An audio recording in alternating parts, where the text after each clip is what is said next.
Maniac here. Okay, so you already heard me talking about Star Trek Into Darkness. You know that I love it. It was awesome. I gave it an A solid plus. Definitely better than the first J.J. Abrams movie. I wanted to review it again. This time with spoiling. So, yeah, this video is going to be a major spoiler alert. If you haven't seen Star Trek Into Darkness and you don't want me telling things to ruin everything, well, get out of this video right now before I get ruins. But if you already seen the movie or if you don't care about spoilers, then hey, welcome. So like I said, the movie was really awesome. The first thing I really want to talk about is the beginning. I thought the beginning was a little weird. I mean, awesome, but weird. But I mean, here's what I mean. Like, I just remember when I saw the IMAX prologue for Star Trek Into Darkness. Into Darkness. I'm just like, okay, this is cool because it starts off with the family with dying daughter, and then you see the first appearance of Benedict Cumberbatch as John Harris, and then after that you see the volcano scene where like Gene C. Kirk and Bones are running away from these pasty natives, and then like you see Spock in the volcano saving everybody. It was awesome. But then with the final cut of the movie, it was a little weird because then it starts off with the volcano scene first, and then the dying daughter with family, and I'm just like, what? Why did they switch that around? I mean, I used to remember when I saw the prologue first, when they showed the family with the dying daughter first. I mean, first they had this one year. This is like London, 2555 or something like that. That kind of year. And I thought it was like the past. And then like later I'll say like present. But now in his final cut, it's actually taking place around the present. I'm just like, oh, okay. But not this present, like present at Star Trek time, way into the future. So yeah, but still, I really like the scene. It's pretty cool. But the main reason I really want to talk about in this video is Benedict Cumberbatch. Benedict Cumberbatch was awesome. Like I said, he was awesome. He was great, terrorizing. I mean, the best part about him, well, there's this really great reveal that actually I think people knew what was coming. Like, there's this one great scene where he's just like, John Harrison is a false character's name. My name is Khan. Yes, I knew it was gonna be Khan. I knew it. I mean, remember when I was reviewing the third trailer of this movie, and I said like, okay, this guy is John Harris, but to me, he sounds like Khan. No ship should go down without her captain. And I'm like, that was from Khan. I'm not kidding. That line was from Khan, from Star Trek 2, Wrath of Khan. It was Khan. Yeah, that was a line from Khan. I mean, Benedict Cumberbatch, as a villain, a Star Trek villain, just said a line that was from the second Star Trek movie. Well, Wrath of Khan. Yeah, he's Khan. I mean, the internet keeps telling me it's James Harris, and so does everybody else, but he's Khan. He is Khan.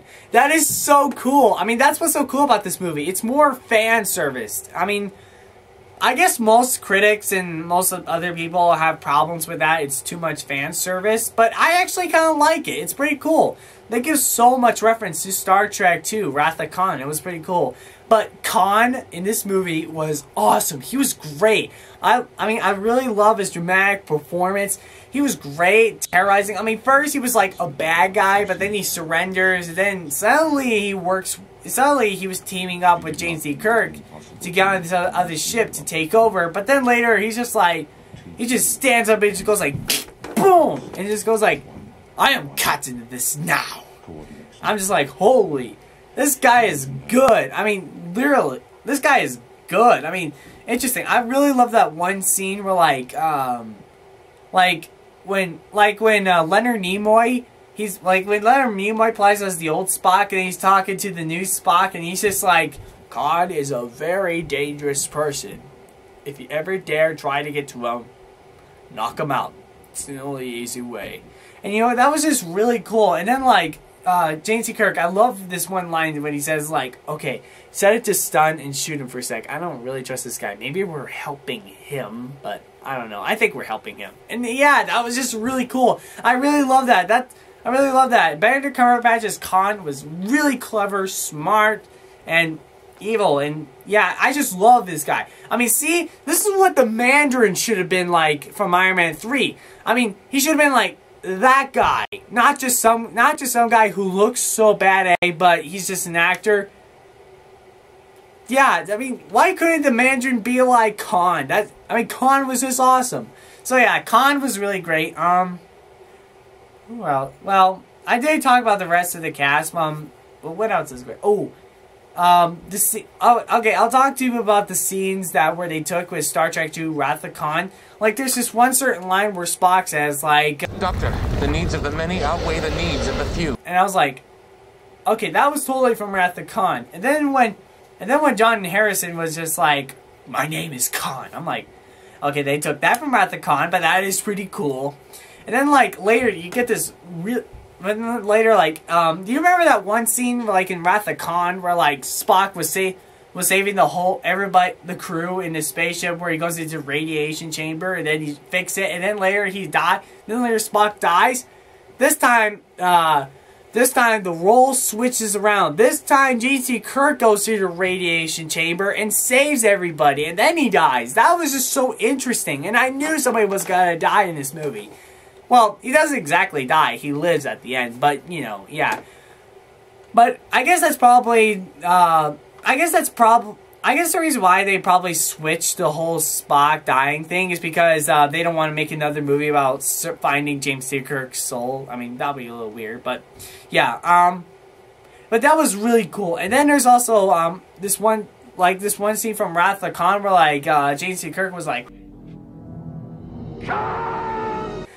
this time Spock yells it out, except he yells it like he's so pissed off. He's like so pissed off. He's like, Khan! I'm like, that is epic. And the best part of the whole movie is when the bigger Enterprises, the black one that crashes down to Earth, Benedict Cumberbatch is suddenly alive, and then, like, Spock chases him and starts fighting him, beating the crap out of him. And dang, man, it was a really intense fight. It was really cool. Oh, that's one thing I should say about Khan, is that he is also tough. Very strong. I mean, like he goes up to Peter Weller's, I mean, you know, the RoboCop guy. He grabs his head, and you can literally hear the skulls cracking. He's like, and this is like totally smashed, and his head like totally smashes. I'm like, holy, this guy's extreme. And he is. That is why Khan is just awesome. Now, even though I really love this movie so much, I mean, with the ending, with that really cool ending, I really love, and then the Khan was just awesome. It's still not as bad as Wrath of Khan. Yeah. I mean, I could tell you a few problems. Like, one, the ending is a little too rushed. I mean, like, the scene where, like, Spock knocks out Khan, and then, like, later you see James T. Kirk talking to Spock for, like, 2 minutes, and then, like, you see cuts James T. Kirk making this really quick speech for, like, a minute, and then the next minute you see the Starship Enterprises, and you hear James T. Kirk going, space, the final frontier. I'm like, okay, now it's getting a little too rushed. Like, that's a little too quick. I wish they could have slowed it down a little bit more. But, you know, it's still an awesome movie, though. It's really great. And, I guess I'll have to compare the old Khan to this new Khan. I mean, there are some big differences. With this new Khan, he sounds like he sounds creepy, he's terrorizing, he's strong and tough, can crack people's heads, and also he's more good looking than the old Khan. But I still had to pick the old Khan. The old Khan was still awesome. I mean, his lines are so unforgettable. I mean, that one death scene where he's like, I stab at thee. I really love that. And there's one thing they forgot about Khan, is that, you know, that one scene where he puts like those bugs in those people's ears, And I'm just like, they totally forgot that, but they remember that in the first movie, but except it's bugs going into their mouths. But I kind of missed the whole bugs going into your ears thing, but oh well. But still, the movie was awesome. It was great. I love it. The cast was just really good, especially Benedict Cumberbatch. The action scenes were the best part of the whole movie. I mean, if you're any action fan, you will definitely love this movie because of their action sequences. So yeah. Now, I already gave this movie a rating of A solid plus, and you know, it means like best film of the year. Definitely best film of the year. My favorite movie of this year. It's really good. Yet, though, if there's any other movie that get A solid or higher. But, you know. But the movie was still really good. A solid plus. Very good. Alright, so I don't have an ultimate question today, but I'm going to let you comment down below what other movies you want me to review.